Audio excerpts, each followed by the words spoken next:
kasaltik, welcome to Madam P TV! So yeah, this is me, Madam P. At ito ang ating general love reading for Earth sign, Taurus, Virgo, Capricorn. Take only what resonates, hindi ito magre-resonate sa lahat. So alam mo na, ha! Kunin mo lang magre-resonate sa iyo. Sa mga hindi makaka-resonate, bala ka na sa buhay mo. Ibig sabihin, pwede ka matulog Wala tayong sisihan dito. O kaya pwede ka next video. Maraming pwedeng gawin. O anyway, subscribe na ha. Sa mga hindi pa nakaka-subscribe. Ay, ayan na. Simulan natin ang reading. Ikat ko na itong cards. Ano ba? Masyado kasi madulas eh. Ikat ko na yung cards at magsisimula na tayo. Yan. What do we have here for our earth signs? Spirit guys, angel guys. Oh, we do have here the Four of Swords. What's with the Four of Swords? Seven of Pentacles. Six of Swords. Ay, iba sa inyo, pwedeng bottom of the deck is the Ten of Pentacles. Nag-aabang ka na lang na magiging resulta. Iba sa inyo, nag-aabang ka na lang ng pera. Wala kang ginagawa masyado ngayon. Kung may ginagawa ka rin, pero tuloy-tuloy lang yung ginagawa mo. Iba sa inyo, nag-aabang ka na lang ng pera. Chararan! Yung iba sa inyo naman, wala ka namang ginagawa para ma-achieve mo yung pera. Pero yung iba sa inyo, pwedeng tuloy-tuloy lang yung kung anong ginagawa mo noon. Tuloy-tuloy lang. And then nag-aabang ka ng resulta doon sa mga ginawa mo hanggang ngayon ginagawa mo. Gets? Gets. And with the Six of Swords, yeah, you're moving on from your life, from your pandemic life, gano'n. Iba sa inyo, pwedeng patapos na ang pandemic, marami ka ng plano ngayon ulit, pero wala ka pang ginagawa. Kasi nag-aabang ka pa ng pera, with the Ten of Pentacles. Anong gagawin natin? Ngumanga na lang? Diba? O, sino ba tong person na ito nakakonect mo when it comes to love, to life, to love? Ace of Wands. Oh, ayan taray. The Emperor.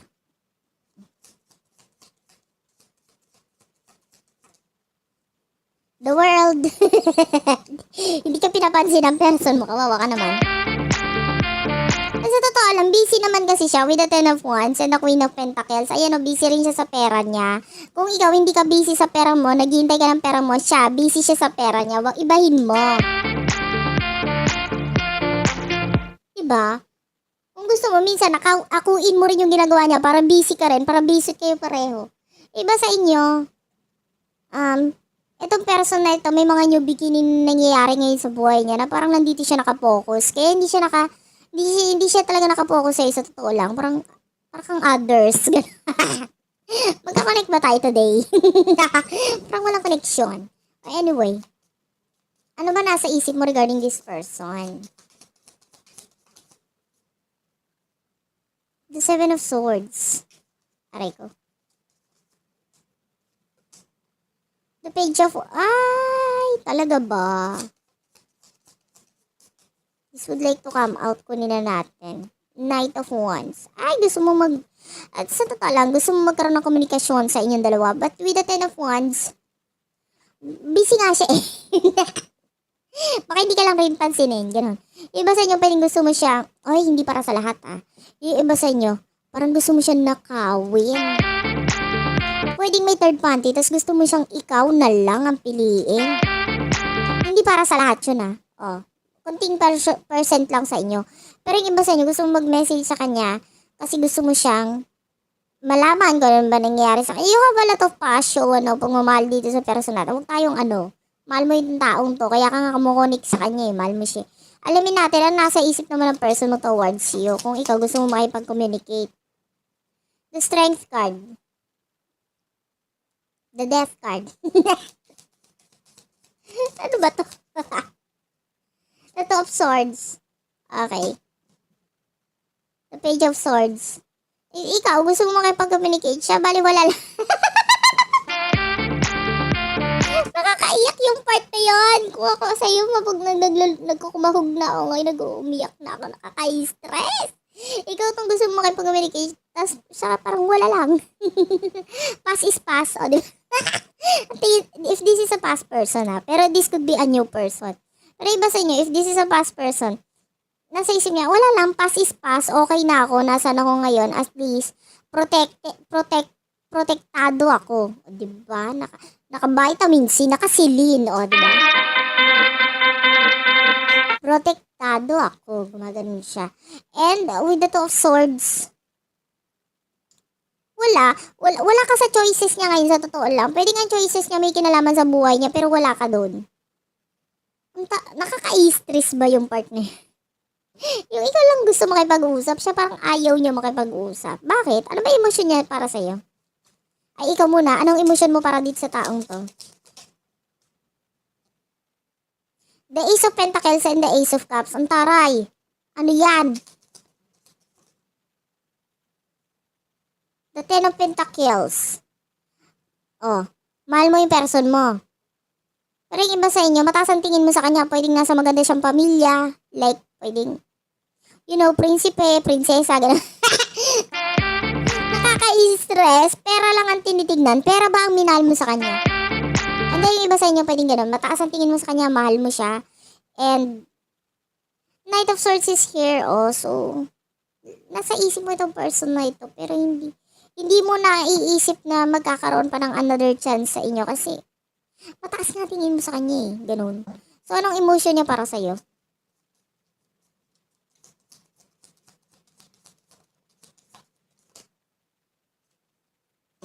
Wheel of Fortune and the Queen of Wands. Nabago na kasi isa, totoo lang. Nabago na yung emotion niya para sa'yo. Maaaring the Eight of Cups and the Nine of Wands. Nakapokus na siya sa future niya. With the Nine of Wands, hindi ka invited sa buhay niya.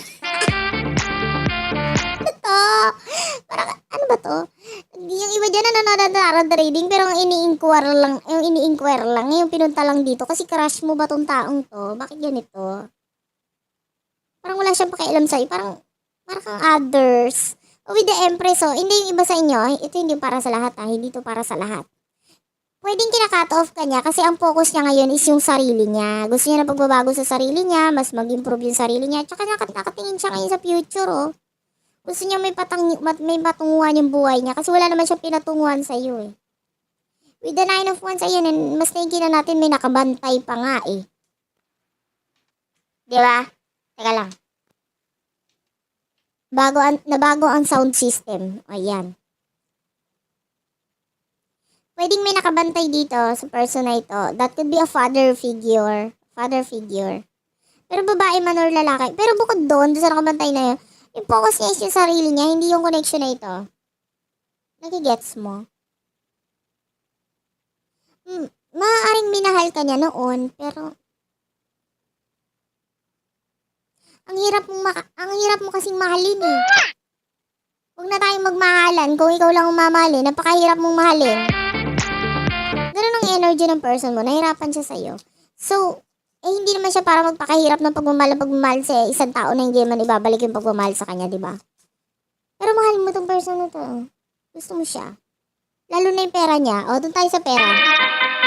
Siyempre magkakagusto na nga rin ako. Magmamahal na lang ako. Doon na lang sa mukhang piso, di ba? Maaaring mukhang piso yung person mo. Kinalaman ng piso, di ba? Bibilugin. Anyway, what will happen in the near future for the both of you?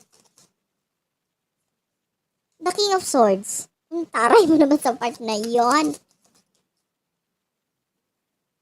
The Knight of Cups. Ano pa? The Knight of Swords. Isa pa. Sa person mo naman. The Queen of Swords. Nakaka-stress kayong dalawa. The Tower.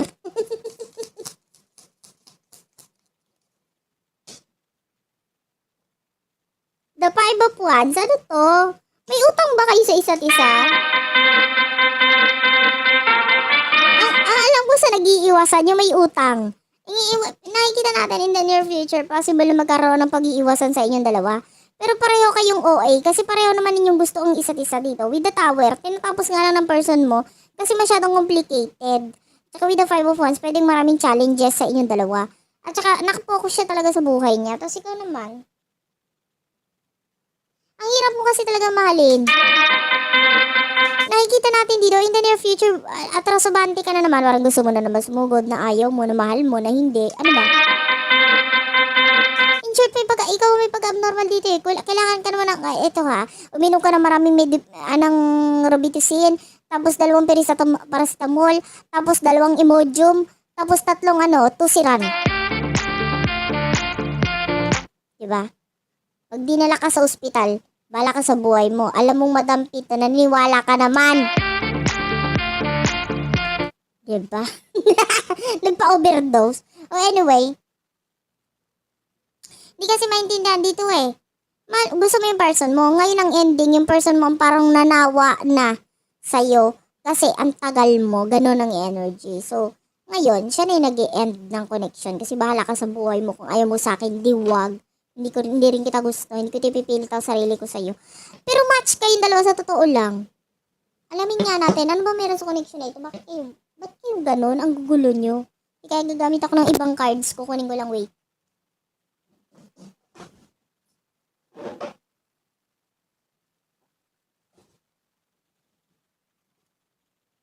Ito na, nakuha ko na. Wait lang. Tatanggalin ko lang sa box. Ano ba meron sa connection na ito? Tell me. Ayun, lumabas agad eh. Stab in the back. Oh, diba? Ano pa? The wedding rings. One more.